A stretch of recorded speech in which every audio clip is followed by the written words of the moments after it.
Hi, everyone, and welcome back. We are joined today by George Beebe, the former director of the CIA's Russia Analysis and current director of Grand Strategy at the Quincy Institute. So, welcome back to the program. Thank you very much.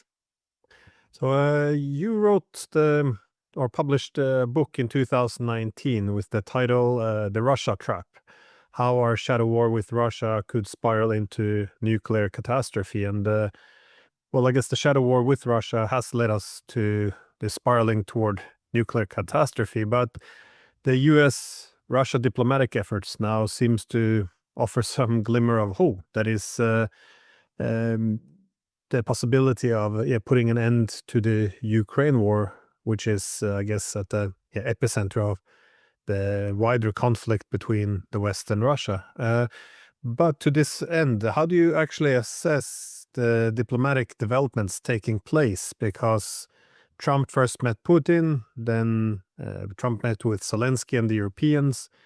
How are you reading this whole diplomatic advancement?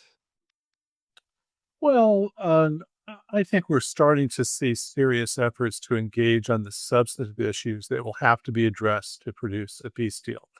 Prior to this, we were really flirting with, trying to put in place a ceasefire, something that Trump could point to as an achievement, as stopping the killing, but which really wouldn't go any distance toward addressing the issues that are at the root of this conflict. And the Russians said, no, we're not interested in a ceasefire. If you want to talk about what they called the roots of this conflict and how to address that, happy to talk to you. But if not, we're not going to just stop the conflict without achieving things that we absolutely have to achieve from our point of view. Now, to Trump's credit, he pivoted. Now, a lot of people look at this and say Trump is inconsistent, he's erratic, he's all over the map. That is certainly one way of looking at it. Another way of looking at it is he's trying some things, and when they don't work, he tries something else. And I think that's what happened. He pivoted away from insisting on an unconditional ceasefire, and he said, "Okay, you say you're willing to engage on talks about the roots of this conflict. Let's do it." And I think what happened was the Russians said, "Yes, let's do it." And they met in Alaska, and I think they made some progress on some of these substantive issues. And I think the big things that the two presidents signaled that they're willing to agree on is Trump signaled he's willing to close the door on Ukraine's membership in NATO. And Putin, in turn, signaled that he is willing to green light Ukraine's accession to the EU. Now, those by themselves, I think, are enormously significant steps forward. They don't by themselves solve all the issues that have to be addressed to bring this conflict to an end. But I think it indicates something that most of the commentary in the West has refused to acknowledge. And that is that the Russians do, in fact, want a peace deal, not at any cost, not one that involves Russian capitulation, but one that does address the core security interests that the Russians believe are at stake. And they are willing to offer some compromises, some concessions in order to achieve that. And I think acknowledging that Ukraine can be anchored economically and politically in the West, even if it is militarily neutral, is a big Russian concession. I think it puts the lie to the notion that the Russians simply want to conquer all of Ukraine, that they don't believe Ukraine exists as a state, that Russia wants to bring Ukraine in its entirety back under its thumb, back into Russia's exclusive sphere of influence. You don't allow for the possibility that Ukraine could be in the European Union if you believe that Ukraine must be in Russia's exclusive sphere of influence. What the Russians are doing here is compromising. And I think that's a big deal. Yeah. Well, on the point of pivoting, I guess that's not always a bad thing. Here in Europe, it seems that they're still talking about a path to NATO membership, Article 5 security guarantees, no territorial concession, and while at it, throw in $1 trillion of reparation. Even no more no diplomacy with the Russians, even as they want to partake in the diplomacy that is on the negotiation. So it's, I guess, some pivot on the European part would be welcomed. So no, well, so this big achievement, I guess, was walking away from the ceasefire. But it appears one massive sticking point in order to resolve this issue would be the security guarantees. And it seems there's been some strategic ambiguity there. That is, because it can mean anything from the Russians making some changes in their constitution to some Article 5 American air power will be brought in if there's some conflict. So how do you read this, I guess, because this is one of the major obstacles? Well, yeah, it is. I would say that it is probably number one on the list of things that have to be tackled right now. And Putin acknowledged this in the press conference after the meeting in Alaska. He said, look, we need a balance of security in Europe and in the world as a whole. And then he said, and we recognize, of course, that Ukraine needs its security concerns addressed too. And we're prepared to work on that. Now, what does that mean in practice?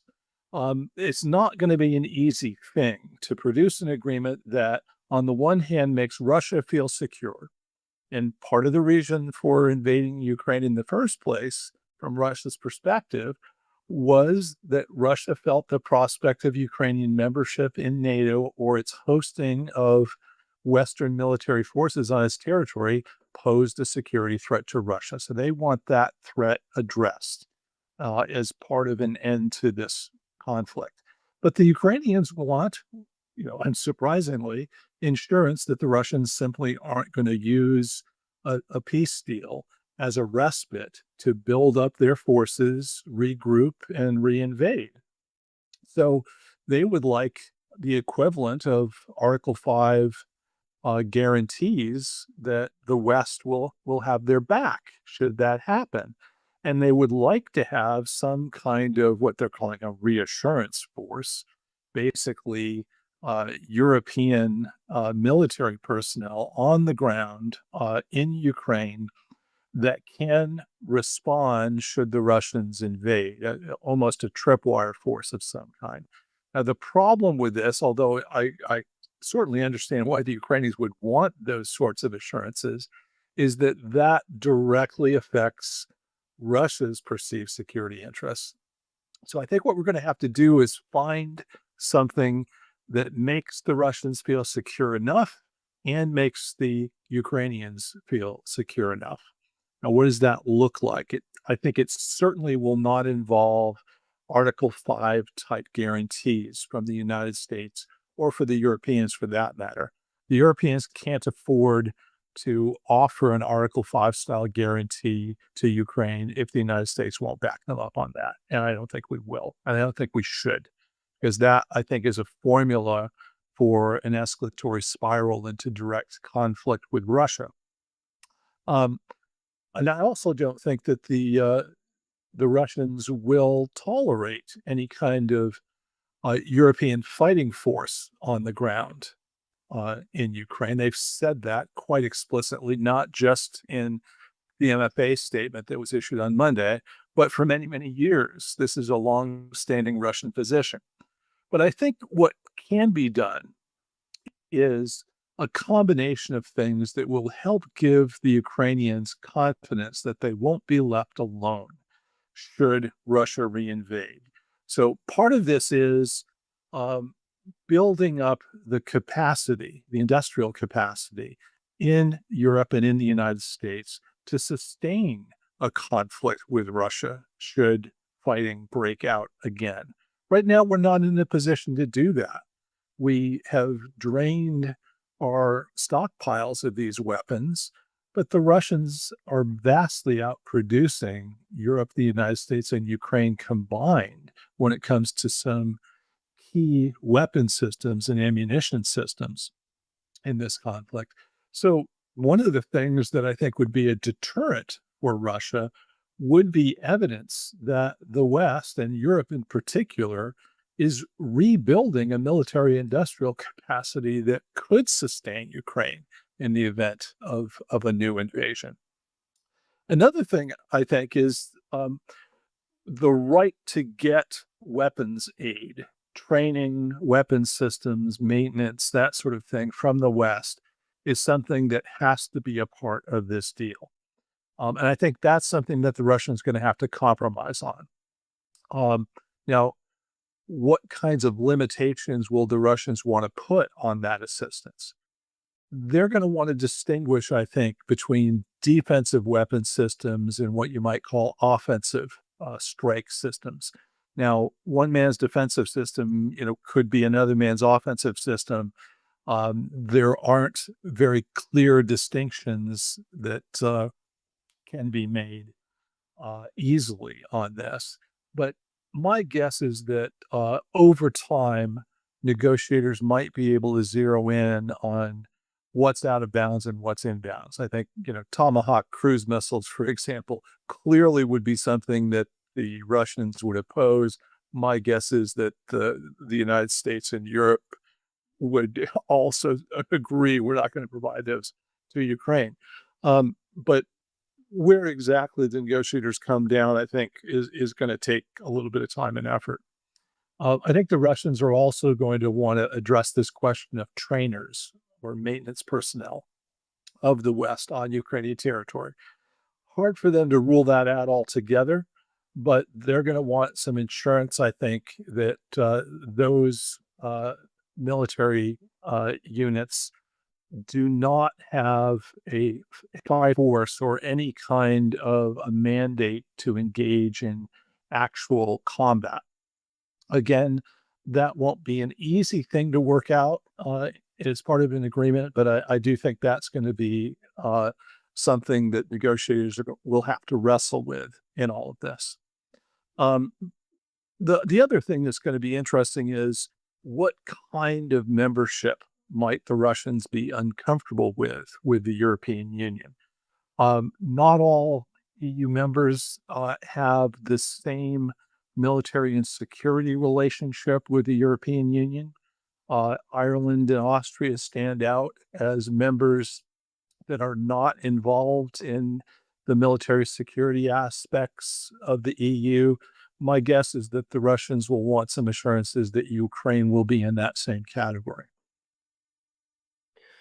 Yeah, this is a problem with any with any security guarantee. That is, who would provide the security guarantees, given that Russia, for I guess good reasons, considers this to be primarily a NATO-Russia conflict playing out in Ukraine. They wouldn't want NATO to have, or NATO countries to have, any significant role, which would, yeah, which would then, as you suggested, will trigger what was the main reason for the invasion to begin with. That is, not having a NATO in Ukraine. I think that the Russians suggested that China could place a role, something that the Ukrainians pushed back against immediately. And but again, I can understand the Russian position, why they wouldn't want NATO countries there, given that they're in a conflict. However, Ukraine also would want someone who can actually have the intention of backing them. So they look towards the countries who have actually backed them in the past 3.5 years, and that's pretty much only NATO. So, so I can understand the Ukrainian position as well. So, yeah. Well, what do we do in a situation like this? Well, what the Russians are describing sounds an awful lot like the quote unquote guarantees that were provided for in the draft accords that the sides were negotiating in Istanbul in the spring of 2022. And that did involve all of the permanent members of the UN Security Council, including China, none of which had any kind of an obligation under the terms of that draft to treat an attack on Ukraine as an attack on themselves.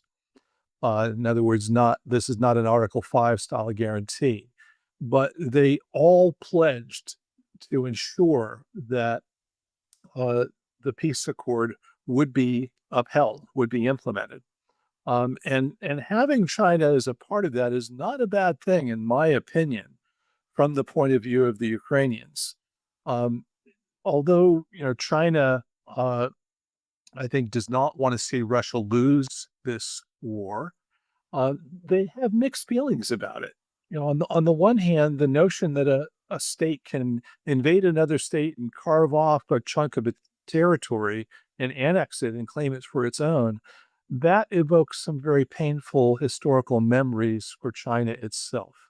And it's interesting that the Chinese have never recognized Russia's annexation of Crimea. And I don't expect that they will anytime soon, honestly, because this is a point of principle for them.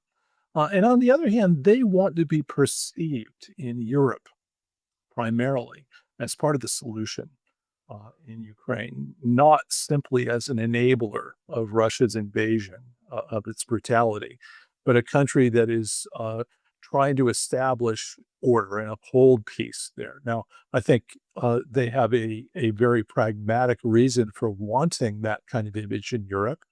And that is the economic relationship, the trade relationship that they have with Europe is more important as they grow less confident about the durability of the trade relationship they have with the United States. But those are things that I think can be taken advantage of because I think the Ukrainians would be mistaken if they were to assume that the Chinese will simply take Russia's position in any disputes over implementing a peace deal. Well, there's this. Well, I'm thinking the next step in this diplomatic process is supposed to be Zelensky and Putin meeting, but it's hard to see this happening. At least the Russians will be reluctant to hold such a meeting unless there's actually something to be agreed upon. So they would have to get the territorial concessions and have clarification around what security guarantees would actually mean. And obviously, the no NATO as the foundation. But but it appears they're still pretty far away from this, though, and would be very difficult for Zelensky to deliver on this. I mean, he still has very powerful nationalist within his country. It will be difficult to make these concessions. Might be easier if they lose some more territory, of course, but so far it looks difficult concession to make. So some people have argued that Trump doesn't necessarily expect success, that diplomacy is a cover for retreating out of this conflict, something that you have warned against. You've said it's better to make a deal rather than leave a mess behind. But do you see this possibly being a diplomatic, the diplomacy simply a cover for pulling America out of the whole mess before it falls apart? Well, I think if Trump believes his only choice is to disengage rather than be saddled with failure, then of course, if those are the choices, then it's pretty obvious that he'd rather um, provide some sort of plausible cover for retreating, disengaging from this, rather than being saddled with what everyone acknowledges as a failure. I think we're a long way from rendering a verdict on whether this is failing yet, though. So I don't expect that the Trump administration is anywhere close to making that kind of a decision.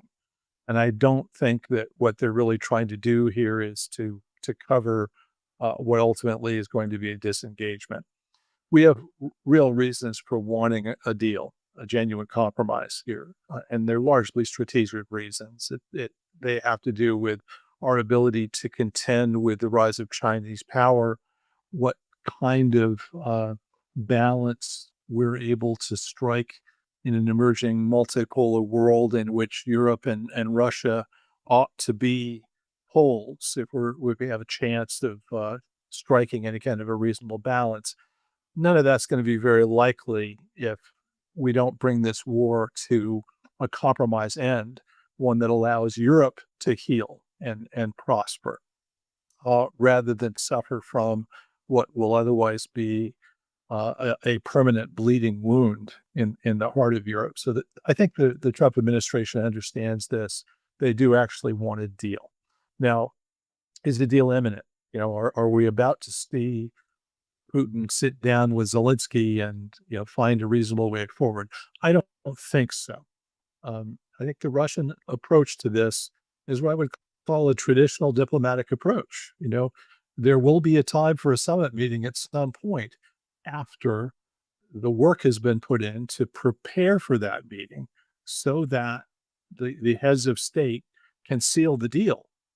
But the Russians aren't going to sit down as step one at the heads of state level and say, hey, can we work something out between us? The chances of that happening, I think, are very, very slim. So my guess is we're going to have to see an awful lot of work at the working level over the coming weeks and probably months to bring that off. Now, in the meantime, can the sides make progress on what I would call a framework deal that lays out some fundamental compromises and principles and puts in place a roadmap for further negotiations for how you get this over the finish line? That I think is far more possible. That is not something that requires a direct meeting between Zelensky and Putin. I think that is a conceivable possibility.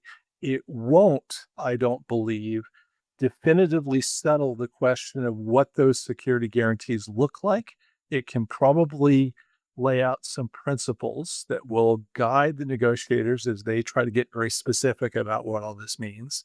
I don't think it's going to involve any territorial swaps at this point. My guess is that they could probably agree that they can freeze the current battle lines in place without prejudice to the question of whose territory belongs to whom, and recognize that that is something that will have to be hashed out at the negotiating table. Now, what's in it for the Russians to agree to that? This is one of these things where the answer is it depends on what other concessions are made in a bigger deal. And I think the United States is the one that holds a lot of the cards there. There are things that the Russians really want and really need, well beyond territory, that the United States can agree to in a framework. That has to do with Europe's broader security architecture, strategic arms control, theater nuclear arms control, conventional arms control, mechanisms for ensuring that Russia can be involved in security questions in Europe that affect its interests. These are all things that the Russians have long wanted. These are things that the United States has been very reluctant to engage in. These are things that the Europeans don't want at all, right? They don't want the Russians to have a voice in European security affairs. They think that's their business, particularly the people in Brussels that have grown accustomed to a particular vision of what Europe ought to be and how it ought to be run. They have no interest in the Russians having a voice in any of this. But I think the reality is you're not going to get a settlement in Ukraine unless the Europeans are willing to recognize that the era in which the Russians are on the outside without a voice in European security matters that affect Russian interests is coming to an end. We're going to have to move toward implementing a principle that the Europeans have long said they believed in, but don't actually practice, and that is the indivisibility of security, something that is in the Helsinki Final Act, something that is referred to in the Charter of Paris from 1990, but which in practice, the West has really not been willing to talk to the Russians about. Well, I think that's what we need to be moving toward, recognizing that the right to choose alliances, for example, has to be balanced against the concern that those sorts of steps could affect the security of another state. And diplomacy is the way you address those tensions. And we haven't engaged in on these issues. We have to start doing it.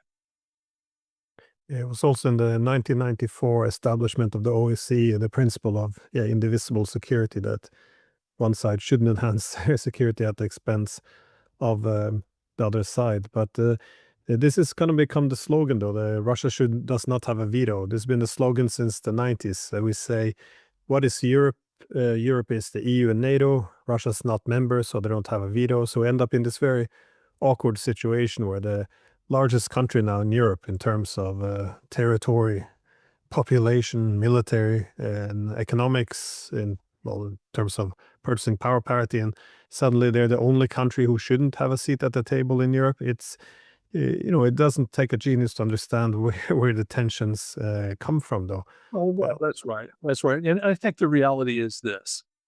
The Russians have enshrined in these documents a legal veto where they can simply say, no, we disagree. No, they don't. Um, However, they have what is, in effect, a veto on the battlefield, which is what they've exercised in Georgia in 2008, in Ukraine, really since 2014. They've said, okay, if you're not going to give us a voice on these issues at the negotiating table, we will express our views on the battlefield. Now, that's very unfortunate and quite tragic. And I'm not trying to justify it. I'm simply trying to describe a reality here that if we're not willing to talk to Russia about these issues at the negotiating table, the alternative is not going to be one that we like. And that's usually my argument against removing the veto at the UN Security Council. That is, if you have an institutional voice or an institutional veto, you can use it. The whole idea that you can just strip countries of this institutional voice and then somehow they will just fall in line and do as they're told.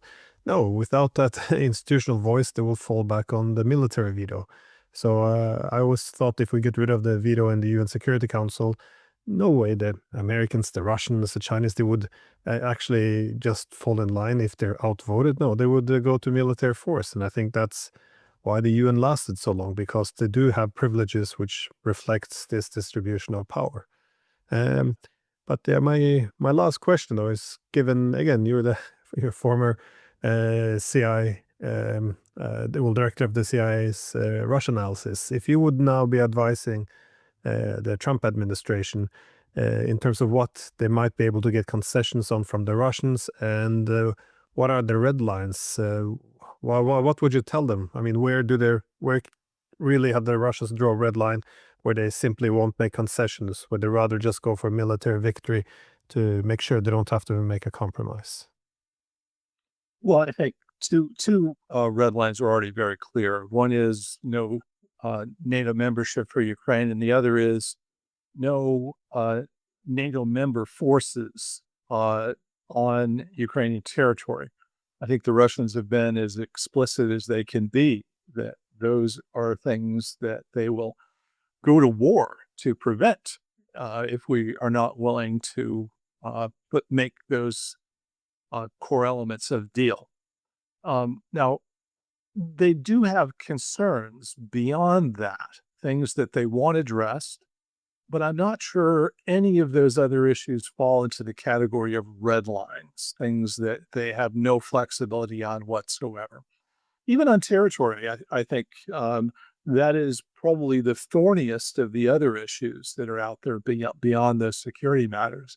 Now, it's thorny in part because the Russians see this as a defensive effort to protect the citizens of regions of Ukraine that have long been dominated in their demography by Russian speakers, people that are culturally Russian, religiously oriented toward the Russian Orthodox Church, and they do feel an obligation. And this is not, I think, cynical. I think they do feel some obligation to ensure the well-being of those populations. And I think they have come to the conclusion that in some instances they actually have to rule that territory in order to do it. So that is not going to be an easy issue. But the more that Ukraine agrees to measures that can ensure the well-being of populations of what we'll call Russian minorities in Ukraine, the easier it will be for the Russians to show flexibility on territory. And I think already the Russians have shown some flexibility, at least if you believe press reports, in how much of the Zaporizhia and Kherson regions they're willing to insist on holding. And certainly they've been, I think, willing to withdraw from parts of the north that they hold that they have not actually annexed, and I think are willing to trade for some concessions on Ukraine's part. So we do have to look at all of these different issues as an integrated whole. They are related to one another. Some of these things are absolute red lines. Others are things where I think there's some flexibility, but it depends on the positions that are taken on related issues as to how much flexibility the Russians might show, I think. Yeah, I think on the territorial issue, you can split into three categories because with Donbass, I think they want all of it, even the territories they're not holding, simply because from 2014 to 2022, every day on the TV screens, you would see, the civilians and children who were blown, yeah, to pieces. And, they, as you said, they do see some responsibility in terms of, yeah, protecting the Russian-speaking population. Yeah. But in Kherson and Zaporozhye, I think, yeah, that's where they might be willing. They're not going to pull away, but they might be willing to freeze the front line. But Dnipro, Sumy, Kherson, and Kharkov, I mean, I think those areas, they as you suggested, that they're tradable because they haven't actually annexed these territories. But oh, it's I think the Ukrainians could come along. I think the Europeans are the main stumbling block. Yeah, no, that's right. That's right. And then, when it comes to territory, the reality is this. Um, Sooner or later, if this war is not settled, the Russians are going to capture all of Donetsk. It'll be bloody, certainly. A lot of lives are going to be lost in that process. But I think the momentum is such and the correlation of forces on the battlefield is such that the Ukrainians will lose that land if they don't agree to a deal sooner rather than later. So that is a powerful incentive that's looming out there. And whilst taking Donetsk, they're also now moving quickly through Zaporozhye as well, which means the front lines, which could have been frozen, they would lose more. So I think this is something that might pressure the Europeans. Anyways, thank you so much, as always, for your insights. You're welcome. Thanks for having me on.